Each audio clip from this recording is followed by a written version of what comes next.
All right, guys, thank you so much for hopping on today's training. Specifically, what I wanted to go over today is essentially just persistency.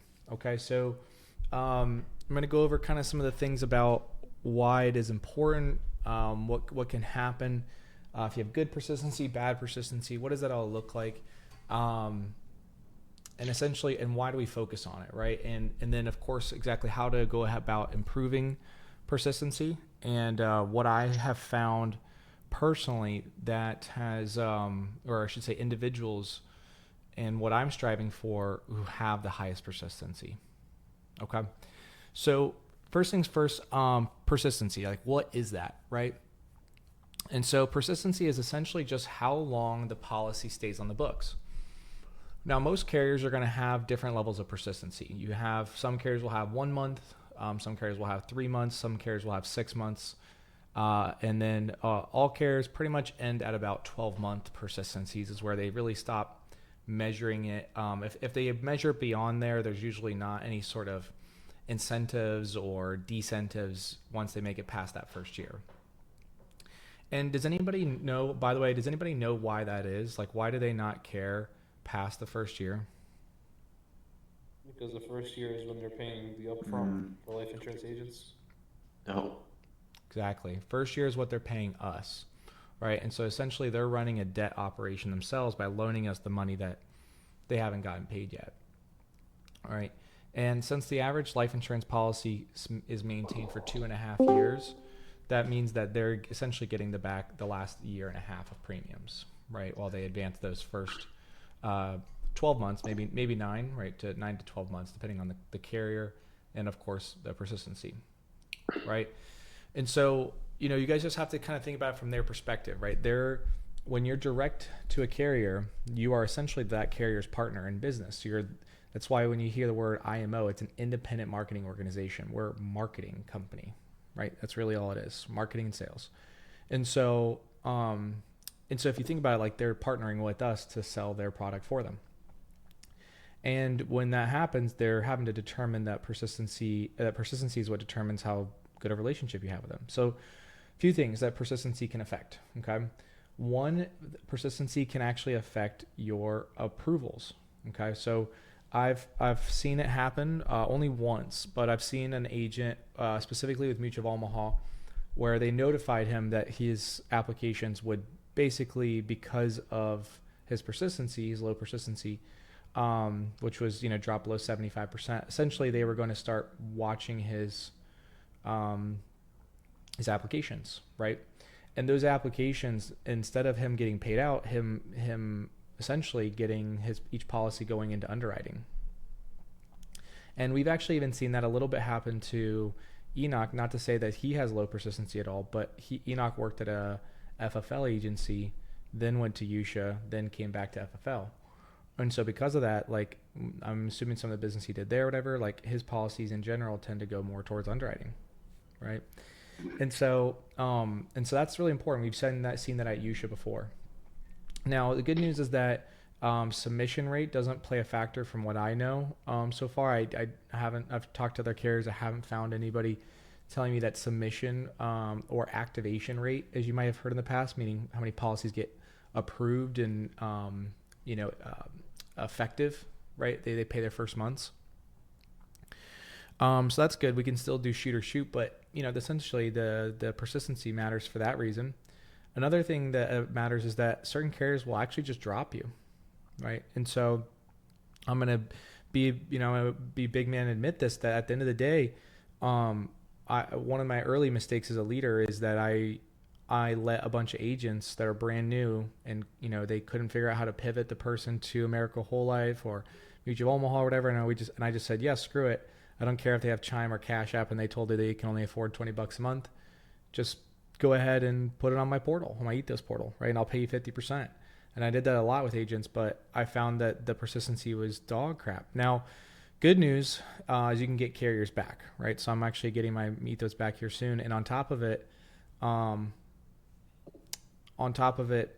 True Stage, which was the biggest, is the biggest But problem with it all was TrueStage. Now you can see when the policies actually they miss their policy premium immediately, right? Same thing with their missed premiums, which that was the biggest deal, right? And so losing an entire carrier completely is a big deal, because remember, if you lose a carrier, you still have to, of course, account for the policies that were submitted when you had the carrier. And so you're now going to incur debt without a way to pay it off, or essentially go to another carrier and then use that carrier's income to pay for another one. And so that's another big reason, right? You want to focus on persistency, right? And then last thing would be is your quarterly bonuses. Okay. So your quarterly bonuses oftentimes will be paid out 10% of whatever you issue in a quarter once you issue over 50K. Now I'm speaking on broad strokes. Ethos has their own quarterly bonus. Mutual of Omaha has their own quarterly, and America has their own quarterly. Now eventually that all those quarterly bonuses will be in that book of business dashboard that I'm building for you guys. But for now, you got to go to each carrier and look at it. But roughly issue 50K in a quarter with the carrier, and but here's the problem: is the persistency, right? And those persistency marks are actually pretty high. Like they're, I would say, 75% and up, right, at the 3, 6 month, and sometimes up to 12 month. Now, obviously, if you are getting a quarterly bonus and you don't have 12 months, then that makes sense, right? So it's 9 times out of 10, the quarterly bonus is usually that 3-month persistency, but it's usually pretty high. It's 80% or more. So with that being said, I want to make sure that we kind of go over kind of some of the cons there, but also some of the pros, right? So one, you do get that quarterly bonus, right? And not only do you get the quarterly bonus, but you get a higher percentage of it. 2, less of your policies go to underwriting, right? It's vice versa. And 3, this is actually big. If you ever decide that you want to build a team and an agency and all of that, then what you do as a leader agents will do 90% of what you do wrong, 10% of what you do right. And I don't mean that like when I talk about you guys, I just mean as like a philosophy, right? As a leader, because if you haven't read the book Multiplier Effect, it's essentially like every time you hire somebody, whatever they do right and whatever they do wrong will be multiplied in your business. And that starts at the top, right? And so that's why I'm making such a big push for persistency, so that we all follow suit. Because if we ever want to maybe sell the agency, or we want to go to another team, or we want to negotiate better contracts, or we want to get our carriers put on advanced, right? Getting paid out like for instance, the deal I put in today, that issues before 5 o'clock, I'm getting paid on that tomorrow, even though his effective date is the 22nd of August, right? You can't do that. You can't have those kind of contracts with bad persistency, right? It'll screw you. It'll screw your downlines, all that. So with that being said, guys, as you can kind of tell, persistency is a pretty big deal. There's pretty big downsides to it, losing persistency. And then there's also pretty good upsides, right? Which is, and also essentially it's money kept, right? Because not only do you get the full chargeback, but remember, if you fix the policy, let's say it's in lapse, you're also getting a whole new issued statement. And so you kind of have to look at somebody's income and go, okay, this person issued 400K, but if their persistency is 70%, 12 months, then what's their real income? Does that make sense? Like, that's a big deal. It truly is top line revenue. It's not really just bottom line revenue like it was at USHA, where we didn't really get to see the chargeback, right? You see it, you feel it. So saving policies is just as important as writing them. The other thing to keep in mind too is that when all right, and so I'm going to give you guys a little bit of context to what I'm about to say next. As you guys probably already all know the story, when I was about 19, 20, I started a marketing agency. It's doing really well. I sold it to a real estate franchise who paid off all my taxes and wrote me a nice fat check and made me the director of marketing for the real estate franchise. In about 2 years, we doubled the brokerage, right? So we did all that. But then I joined USHA, and then I did the FTA thing, right? And then I stepped down, did TikTok, where I did like TikTok shop, TikTok sales, all that. And then of course went to FFL, right? Started the brokerage. In every possible scenario, in every single one of these things, I have done some sort of form of marketing that you can think of, right? So whether that was boots on the ground, whether that was doing email marketing, that was chat bots, that was social DMs, that paid ads, I mean, SMS marketing, every single one of them. And I not just did them, but I did them at a high level, right? Like actually generating tens of thousands of dollars a month using that marketing system. And the reason I'm saying that is so that you guys know that I have this context to be able to tell you very confidently that every single lead vendor in the world, every single lead source, every single gimmick that you have to generate business will eventually run out. And I don't run out mean since that like how it's happened to me, which is they just stopped working because we had to pivot or whatever, right? So like with Facebook ads, it was you can no longer target people based on income. With text messaging, it was, hey, there's now regulation around text messages, right? It was email marketing, right? Then email started going automatically to spam, right? Like every single thing works for a period of time and then it just doesn't work, or it's immediately diminished. And so if you think about the best businesses in the world, right? Like just think about like businesses that are in your local area right now, right? The restaurants that are in your town that are killing it, the dentist office, the chiropractor, or whatever it is. Like, there's these few spots and these little restaurants or whatever, these local businesses, and they're crushing it, right? But how often do they actually have to market? How much do they have to like promote? How much do they have to have turn and burn? Almost never. And it really just comes back down to having a good product. Now, the thing is that guys, we're brokers. We have no control over the products. These are the products that exist, right? But what we can control is the service that comes with them. And the reason why that's so important is because if every marketing system, even if it's the most amazing leads in the world, right? Over time, the more you spend on that lead source, the margins will eventually compress, right? Because you have to hire an admin, you have to hire customer service, right? You have to maybe do, AI, or you got to do the systems or whatever. Like, it doesn't matter what it is. Eventually, it will always compress the margins that you're earning, because at the end of the day, it's linear. If I put $1 in, I get $5 out, right? But that over time constrains, with scale, I should say, and eventually time, right? Even just without scale, time will just erode it. So the only way around that, right? The only way to combat linear growth is exponential growth, right? 1 equals 2, 2 equals 4, 4 equals 8. That's the only way to combat that. And so I want to make sure that you guys know that this persistency thing is not just about your guys', it's not just about keeping carriers and you keeping from getting screwed. It's not just about getting bonuses. It's not just about Zach wanting to keep his persistency high so he doesn't get chargebacks from you guys. And, it's selfish. Like, it's not just about, you keeping more money at the end of the year and actually netting more money. It's also about the growth in the future of your business itself. Because if your business is built on referrals, it's built on compounded growth from positive word of mouth, where 2 equals 4 and 4 equals 8, then I can give you any shitty lead source in the world and it will eventually lead to a successful business. Does that make sense to everybody here?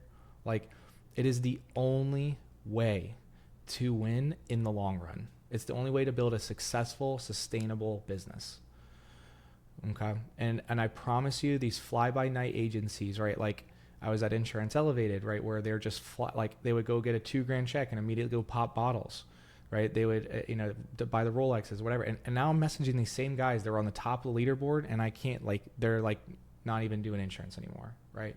And it's just like, damn, but that's just because they didn't take this and run this as a business owner.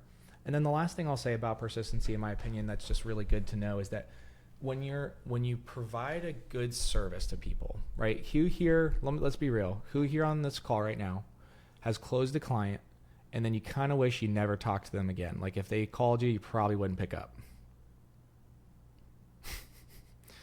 All right.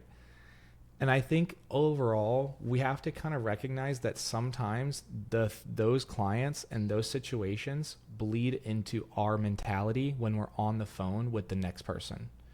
When we're making promises to them about how we're going to stay in touch, how we're going to follow up with their people, how we're going to service their account, how we're going to help them with X, Y, Z, and we're always going to be there for them, right? And so many times, I think as people, we probably don't speak with that level of conviction like Frankie does, or like, what's that guy's name? Ryan Shikeli, right? If you guys have heard him talk, they speak with so much conviction because at the end of the day, they run a successful operation in a business, right? And so I just want to let you guys know that this is also going to lead to just you closing more deals when you get to confidently say, you're going to get a text message, you're going to get followed up on this date, you're going to get followed this time, you're going to get this, and this, and you can say it confidently, because then the next time, and if all those things actually happen, then the next time you get on the phone with somebody, you're like, I am that guy. It's the same way as me as a leader with you guys. Like, part of the reason why I recruit so heavy is because I don't know, and I'm not saying there's not other leaders. I'm sure there's way better leaders out there. I don't know them. Like, I don't know leaders who like care as much as I do, invest as much, and like, I just don't know them. It's not even me bragging. Like, if I had one, I would tell you, right? And so it's like that conviction leads me to want to recruit more people because I believe they're better under my stewardship than somebody else's. Does that make sense? Like, it's the same thing as these policies. If we believe that even if they have another IUL, that they should be working with us, then we're going to speak with that conviction when we talk to these people on the phone. And so I guess what I want to show you guys and want to kind of get this point across is that persistency now needs to become a big part of your guys' business.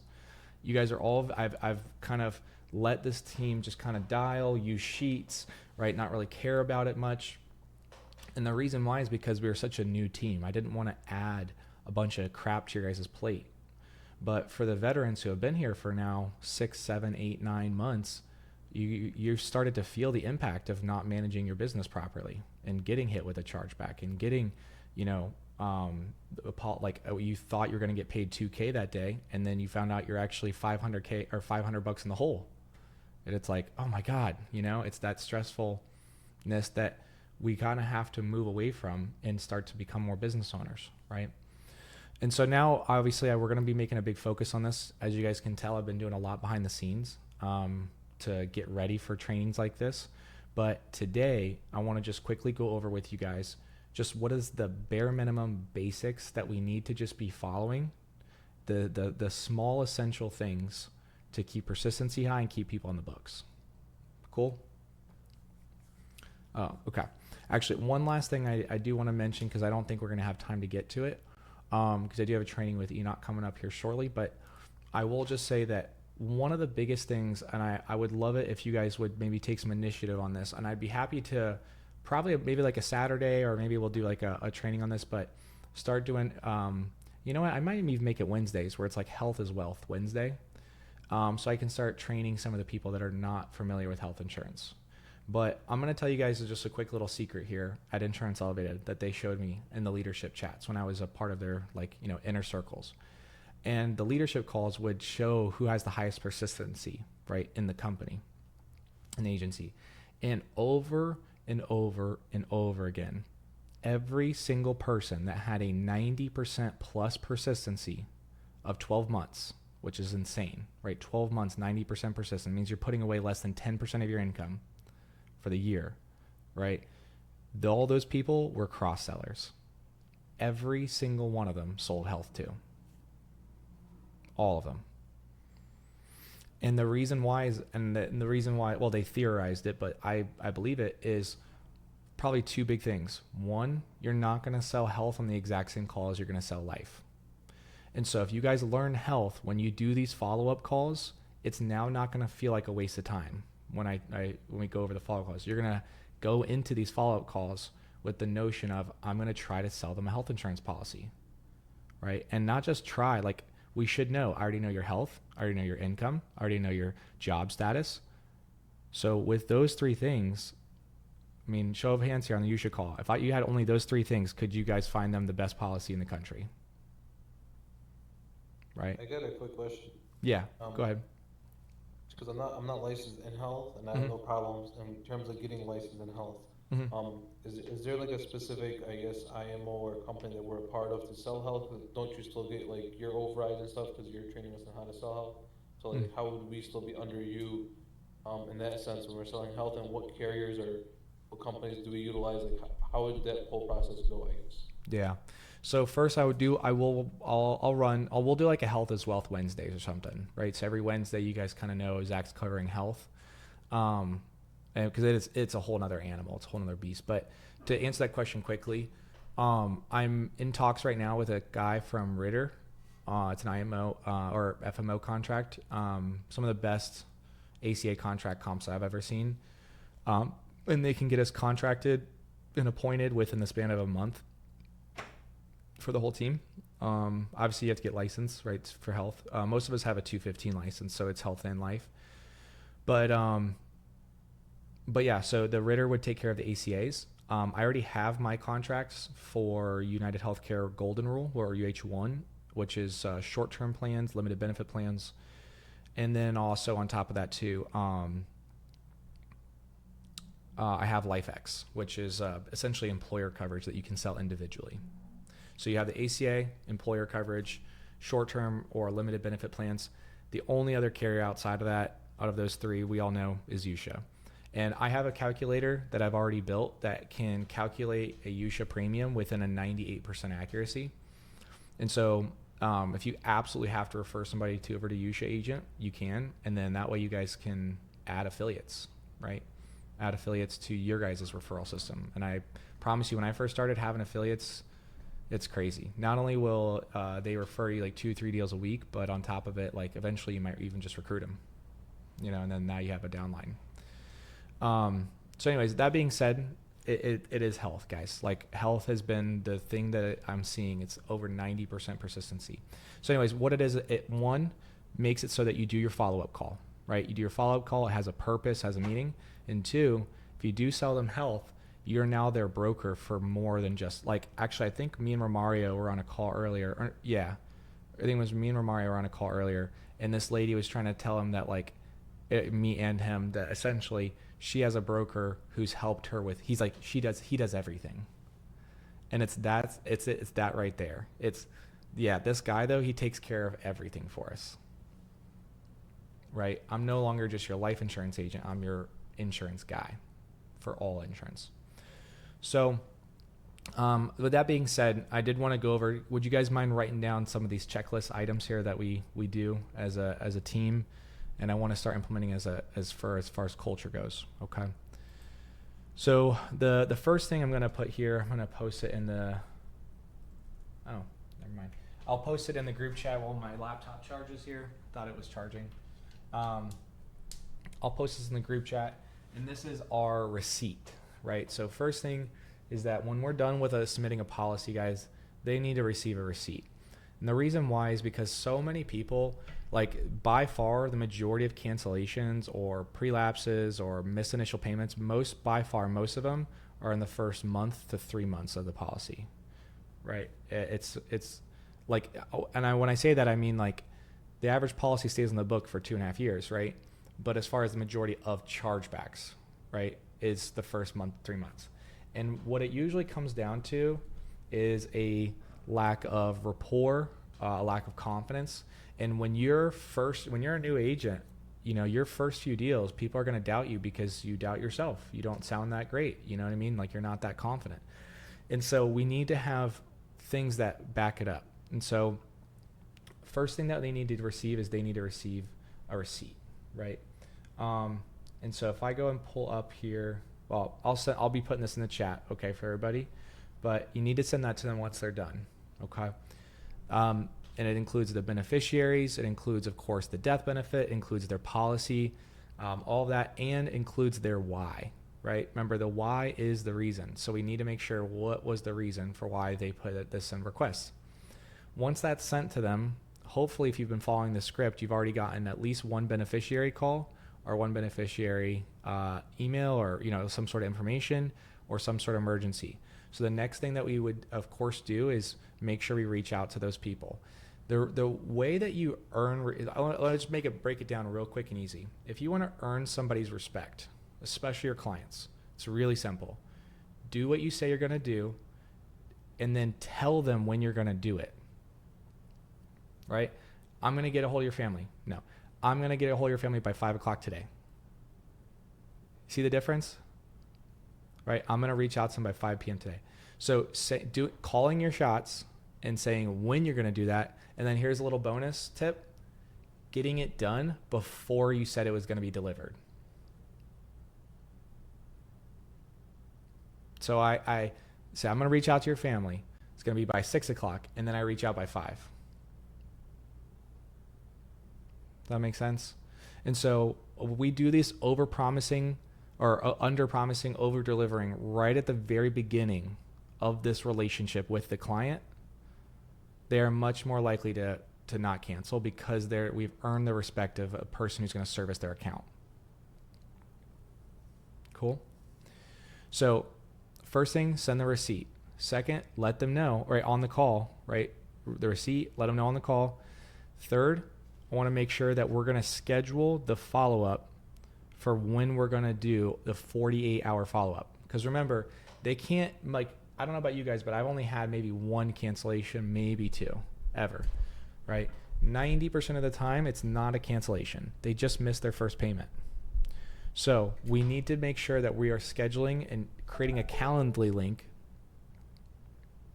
that we can just book at a call, and the call on the Calendly is 48-hour follow-up, right?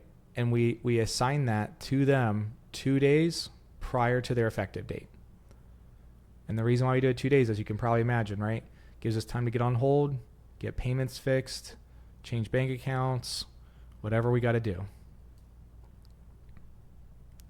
And I know it's like, Zach, this is tedious, but hear me out. First off, all you guys from USHA, you had to do verification calls too. Second, just remember that at the end of the day, if you guys are implementing the cross-sale on the health side, then now it makes sense to talk to them again so you can start building your residuals. Right? Guys, my monthly since I started here is almost $5,000 a month, and I only have a handful of clients. And it's level for life. So they're not going anywhere. You know? And so I want you to kind of keep that in mind that when we do these follow-ups, follow the ACE. There's a script in there for how to do the health, how to pitch them health. And when we get off the call, I want you guys to just reach out to me and just say, hey, Zach, they have this income, this health, this job. What sort of policy should I have ready for our 48-hour call? Does that make sense? So I'm going to tell you which policy they should get. And that's all I need to know, really. Right? And then, of course, based off that, I want you to just bring those PDFs with you to the call. That right there is like the basics. Okay? So receipt, beneficiaries, and referrals, of course. Right? The 48-hour follow-up call. And that's it for like the 80-20 of it. Okay. Now just remember though, very soon we're going to be deploying, like very soon, we're going to be deploying the book of business template. So you guys will have that. So you'll have a sales submission form. When you submit a deal, it'll go into your book of business spreadsheet, and it'll go into all those databases and the dashboards and everything else. You guys can track your business. And then on top of it too, me and Jawad are actually working on getting agent CRM set up, which is a custom go high level. So, and it's what I would say the majority of people are using right now to get like 60, 70, 80K months, using this, using the AJC leads. Okay. So, of course, eventually it will text them for their birthday. It'll text them for the prelapses and all of that. Right. Oh, the last thing to remember too, especially if you guys start scaling, right? If you guys are starting to write heavy, and I'm talking 35K plus a month, you guys need to be reaching out to me to set up your virtual assistant. I promise you, it is game changing. Having somebody that manages your book of business for you, manages your customer service, waits on hold with each one of these carriers for 30 minutes plus, it is going to buy back so much of your time. And my virtual assistants will actually train yours for you.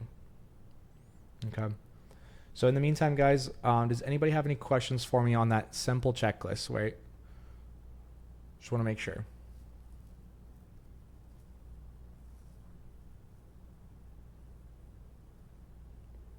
No questions?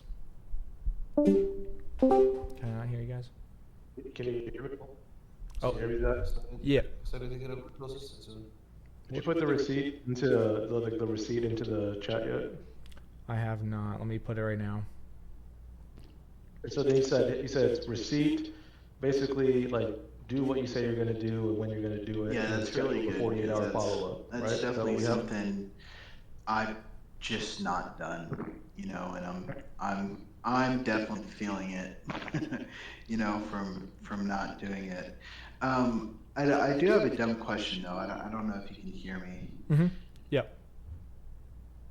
Um, in 30 seconds to a minute, and just a little bit of time here, could you show me where like the 10-day and the 48-hour script are, or are they not in there yet? Yeah, Um, there's a 48-hour follow-up on the side of the script on the tabs, and there's one that says ECG, I believe, or REF, or ECG REF. That's the 10-day follow-up script when you're making them save your number, and then that's when you're setting up the appointment for the 10-day. yeah, And there's it's an it's actual script for it's it. under a tab called post sale scripts. Hmm. Okay, Mm-hmm. give me a second. Um, and then yeah, I got you on this receipt here. Actually, I think.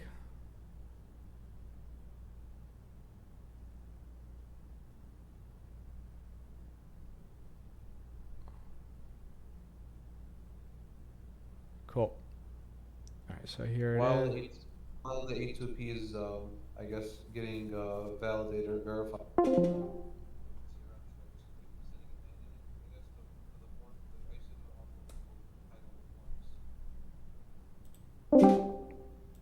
Sorry, one sec. I Talking just. about the after sale thing that you sent, like the carrier you're with, the premium, the death benefit. Yeah, essentially, yeah. So, I Okay. just I just basically I just posted it in the group chat for everybody.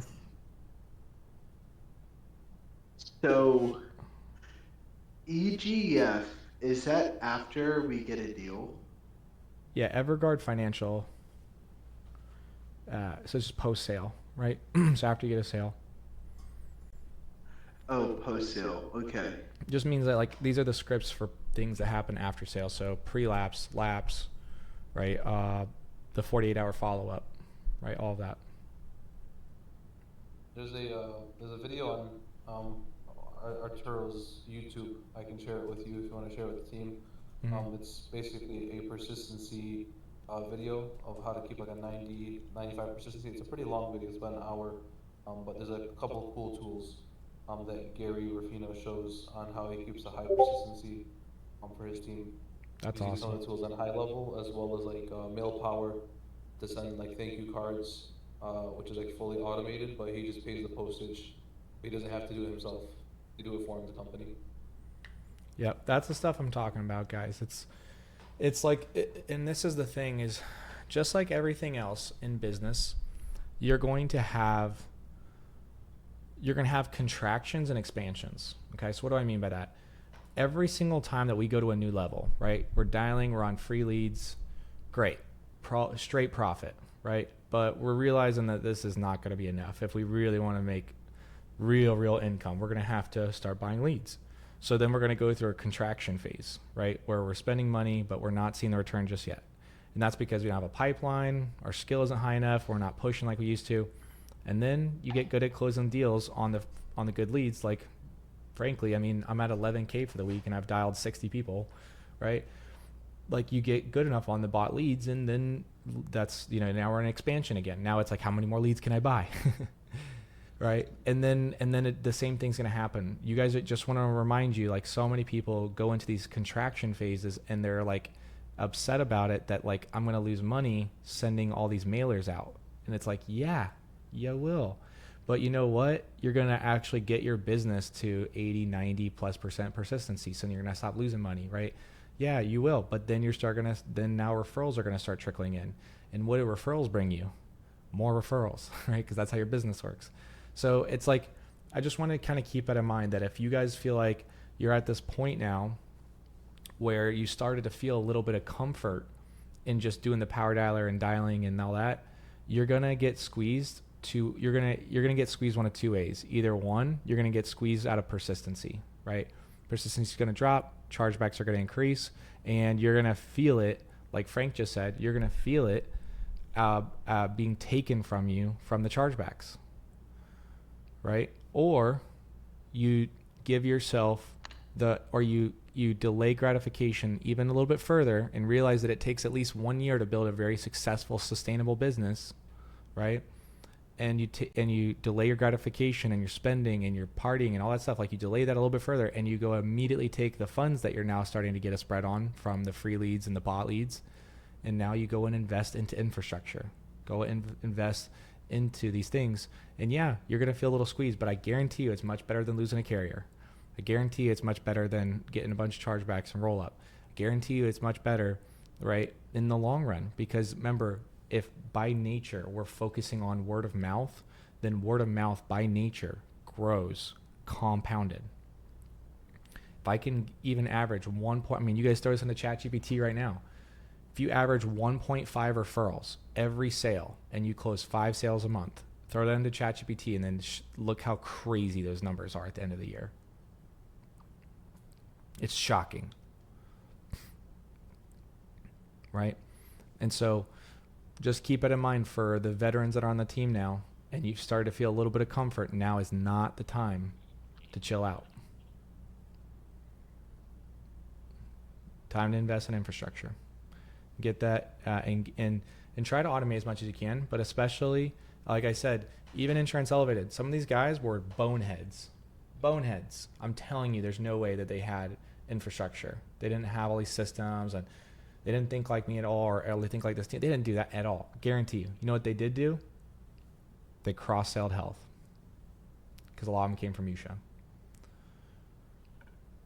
Cool. So I'm going to start doing Wednesday meetings, but I want you guys to start taking health serious. So if you guys want to get contracted with LifeX, you want to start learning that stuff, you want to get your UH1 set up, your golden rule, right, set up, get that contracting going, let me know. We're going to get you guys started. And I'm excited because, if that's what it takes to get over a 90% persistency, this team is freaking golden. 90% of us already sell health. We know what we're doing. So I'm not worried about it for a second. We just actually have to use the tools in front of us. Cool. And for those that don't know health, you got a team of health agents that will teach you. Because you're not on an island, that's for sure. Who's coaching me? Yeah, exactly. Exactly. So anyways, just wanted to bring that up to you guys here. I appreciate you guys hopping on training. The receipt is in the group chat now. Please save that to your notes on your phone. And of course, remember, as homework, make sure you create an IUL 48-hour, or not even an IUL, just a 48-hour policy review. And make sure that you guys are following a checklist on every single sale, right? And this checklist is going to increase, by the way, right? You're going to maybe have it dispositioned inside your CRM so it gets followed up with. Maybe add it to the book of business and the leaderboard, right? And so I want you guys to keep in mind that as that stuff increases, so you're tracking more things and you can manage and you can make predictions, you have to also personally think about who is the one doing those things. Because if you're on every phone call, off every call, you're taking 5-10 minutes to put down notes. Off every closed deal, you're taking 20 minutes to disposition your book of business spreadsheet and add it and leaderboard and CRM and all that stuff. Not to say that you shouldn't do it, like you 100% should, but there is better uses of your time if you're writing over 35K a month. Does that make sense? Like if you're writing, maybe even over 30K, I would consider looking at a VA. Cool. So, Did you ever get did you do that Simbo training or that demo today? You did that one earlier this afternoon? I did. I did. And they were like, oh, it's okay. We're recording it. Don't worry. We'll send you the recording. In my head, I'm like, you better send it to me quickly. I'm still waiting on them to send it to me. So, but it is recorded. Okay. They said they're going to be sending it to me. So I will get that sent over to you guys. But they gave me enough information for me personally to play around with it. Just so you guys heads up, this upcoming Friday, so literally 2 days, we're going to be doing a meeting. So instead of a training, it's going to be a meeting for those that are on Symbo. And essentially, there's customizations involved. And so I want to make sure that we're all on the same page as far as what we think the customization should be. Because essentially, you guys are all going to be under an admin account, and we won't be able, like, I'll be able to customize it for everybody, but we won't all be able to have individual customizations as far as like the outcomes go. So we want to just all be on the same page about what is good dispositions, powerless sequences, whatever. We'll have a meeting about that this Friday. Cool. I'm still dialing off a spreadsheet, so I didn't know if there was a way for me to get the power list going again. Yeah, you guys Jardine see where you're at in the queue, but I know he's also setting up everybody else's. Are you already, you already have Symbol? Yeah, yeah, I got it. Okay, if you got time, like in the next 10 minutes, I can kind of walk you through real quickly. Take about 5, 10 minutes. You want to hop in like a one-on-one real quick? I can show you how Let's to do build that. the power list in the Symbol. I don't know if Jardy's not, if he's not busy. If he is busy, then I can go ahead and help him out for 10 minutes. I have no problem. Well, Yeah. I mean, he already put some in there already, but like I can't exactly. I don't know if I'm looking at it the wrong way, or if he put like some of it looks a little kind of confusing. Like I can't tell what he actually put on there. So yeah, I didn't. Hop in